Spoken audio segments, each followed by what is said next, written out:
Alexandre de Moraes briga com o ministro Luiz Fux por preliminares. Oi, como é que é isso? Rolou um desentendimento específico ali entre o Fux e o Moraes durante o julgamento do núcleo crucial do golpe no STF. Vamos saber mais detalhes sobre isso com o Pedro Zambarda, agora no Plantão do Meteoro. Bora lá!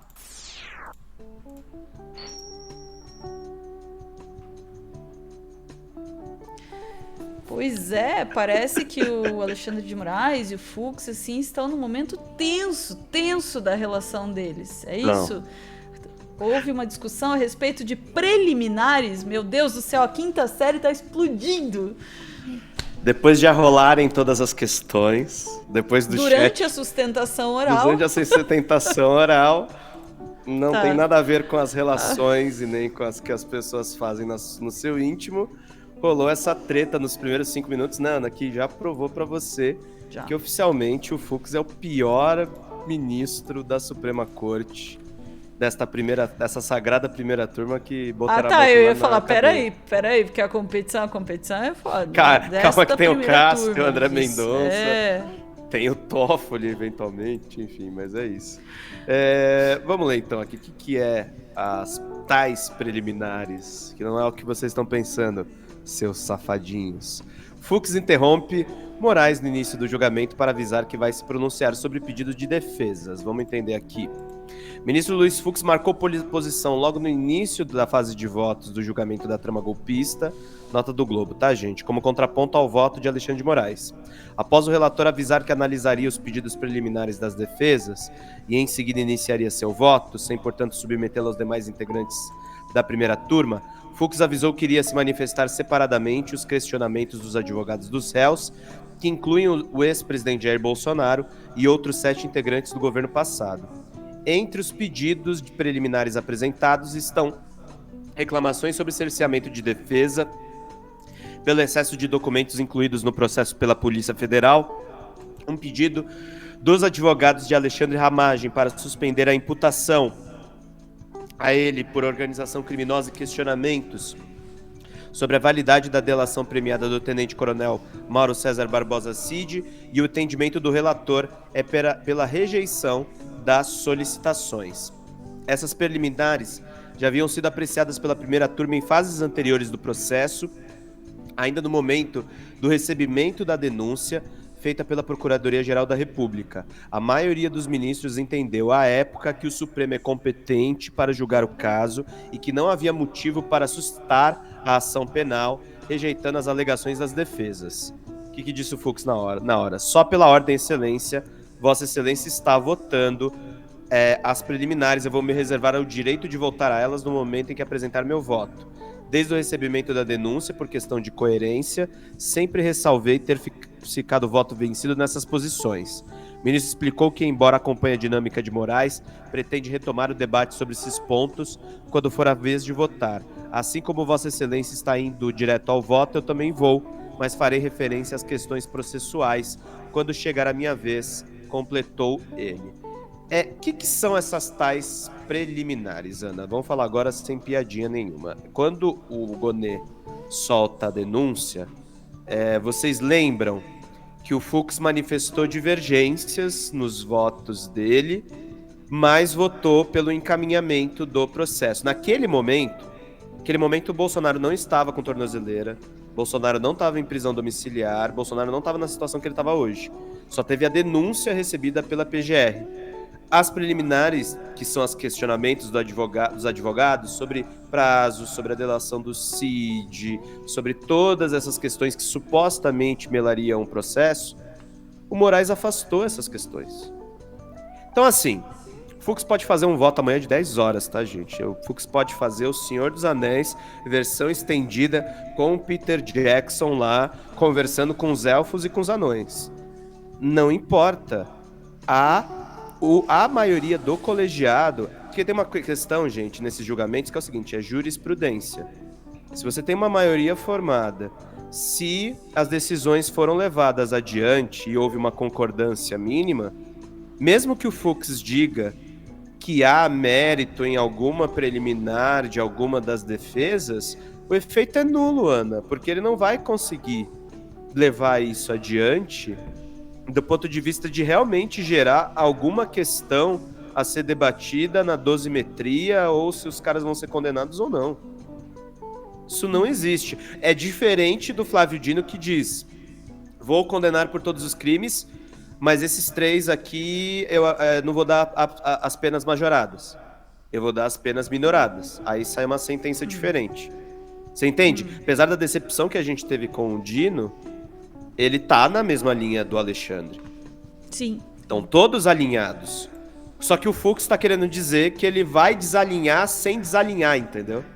Ou seja, ele vai só encher o saco.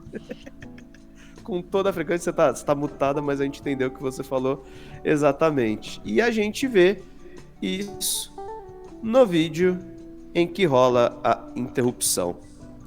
Fux no seu momento ali, sendo mala com todas as pessoas presentes. Vamos lá. Sem clima de romance agora.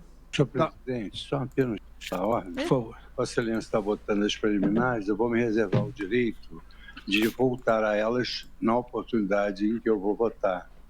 Porque desde o recebimento da denúncia, por uma questão de coerência, eu sempre ressalvei ter vencido nessas posições. Sorte que eu vou voltar a essa, muito embora, assim como Vossa Excelência votando direto, eu também vou votar direto, mas vou abordar também as questões preliminares. Obrigado, presidente. Não, obrigado, ministro Fux.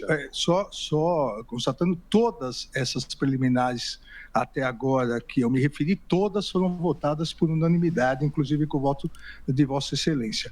Essa que me referi, vou me referir... No recebimento da denúncia. No recebimento da denúncia, exato. Estamos em julgamento. A preliminar de incompetência do Supremo Tribunal Federal e, subsidiariamente, incompetência da primeira turma para processamento e julgamento, também foi afastada no momento do recebimento da denúncia por maioria de votos. Essa por maioria de votos vencido o eminente ministro Luiz Fux, que entendia que deveria ser competência do plenário do Supremo Tribunal Federal.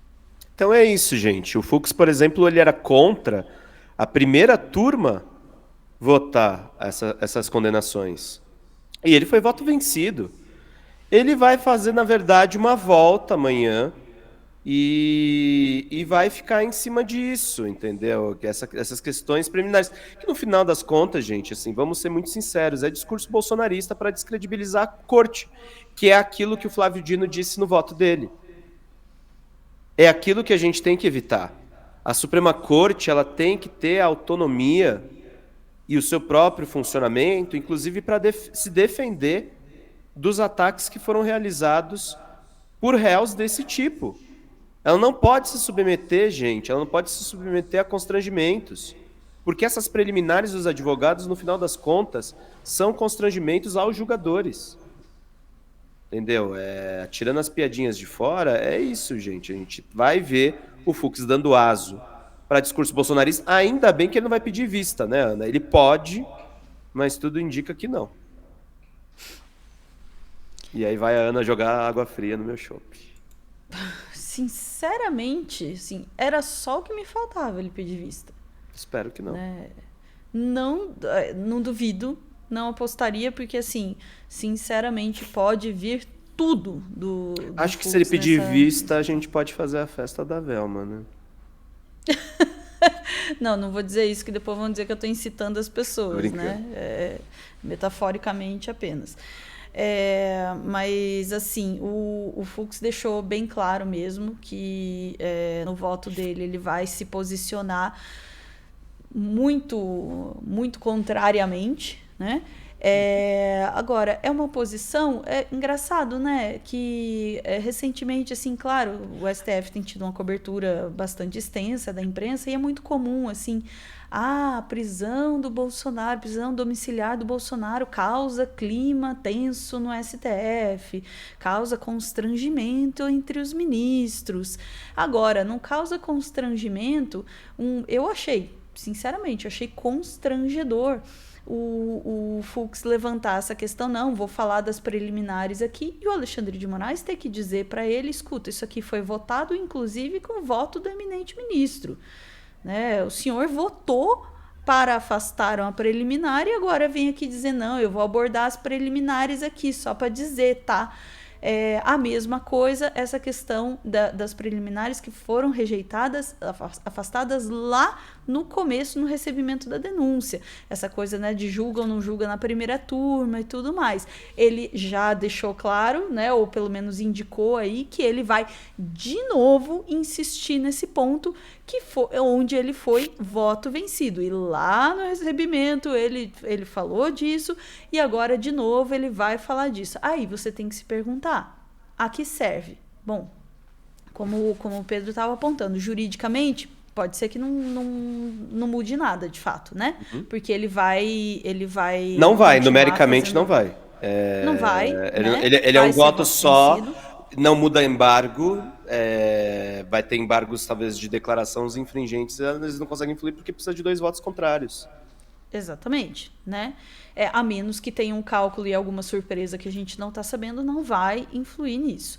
Agora, você se pergunta assim, por que é que alguém faz questão de estabelecer muito bem o seu voto vencido?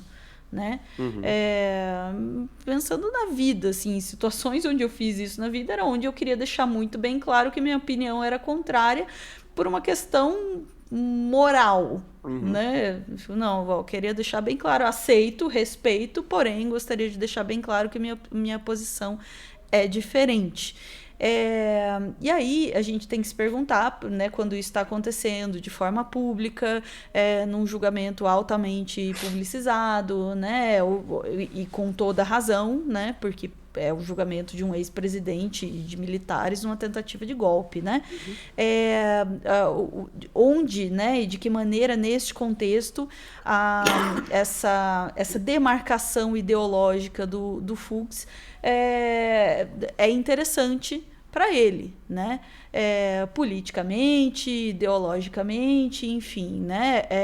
Ou só por uma questão de imagem e ego, mas seja lá como for, ele já deixou bem claro que ele pretende ser o chato de galocha do julgamento amanhã. Não apenas porque vai frustrar a expectativa a expectativa não, ele não vai frustrar nenhuma expectativa, todo mundo espera isso dele, mas vai frustrar essa coisa, né, da galera tá esperando assim uma coisa mais massacrante pros acusados ali, não vai ser uma coisa um pouco mais de passação de pano. Mas não é sobre isso, né? No sentido de bater em questões ali que já foram trabalhadas, vai gerar esse climão não apenas para quem está assistindo o julgamento, mas entre os próprios ministros do STF. Só que eu acho que não vai ter essa matéria, né? Essa coisa, falas do Fux, cria um climão, né? As pessoas estão, como normalmente tem em relação às decisões do Alexandre de Moraes, né? Eu desconfio que algumas falas de ministros desconfortáveis é o Fux, né? Então, quem está desconfortável, né, ministro? Talvez seja por isso, né? Uma pergunta do Vitor só, no caso de um pedido de vista, seria possível os demais ministros anteciparem seus votos para condenar os réus? Sim. Carmen Lúcia deu indicativos de querer antecipar o voto dela dentro da primeira turma, tá? Então, isso pode acontecer também. O Fux interrompeu o julgamento e aí os ministros, para anteciparem o placar, tornar o Fux ainda um voto vencido. Isso seria péssimo, que assim, tiraria o julgamento dessa semana e jogaria ali para dezembro, talvez. Que são 90 dias de vista. Mas eu tô achando que não, essa movimentação dele mesmo, essas interrupções, está mostrando uma fragilidade do posicionamento dele. Eu acho que ele quer votar o mais rápido possível e deixar claro a divergência dele, que não vai ser levado em consideração porque ele é um voto vencido, gente. É isso. Os ministros têm direito a ter criatividade, de interpretar a Constituição do seu modo, mas ele é voto vencido. Dito isso, né, para não extrapolar o tempo, ele tem direito, inclusive, de divergir, né? Isso seria, enfim, faz parte, né, do processo. Mas também faz parte entender que o julgamento é em si, a gente já falou sobre isso hoje, um ato político, né? Ah, meu Deus, ela está admitindo que o STF é político? Sim, tudo é, né? Tudo é. Então, também é política a escolha de divergir publicamente, mesmo em coisas que já foram decididas previamente, né? Você faz questão de voltar a elas, mesmo contra aí a decisão que você tomou com seus colegas, é também em si uma decisão política. Ficamos por aqui, Pedro? Ficamos por aqui, Ana Lesnovski. Preparando o estômago para o julgamento amanhã. Coragem, gente. Respira fundo. Vamos lá. Até amanhã.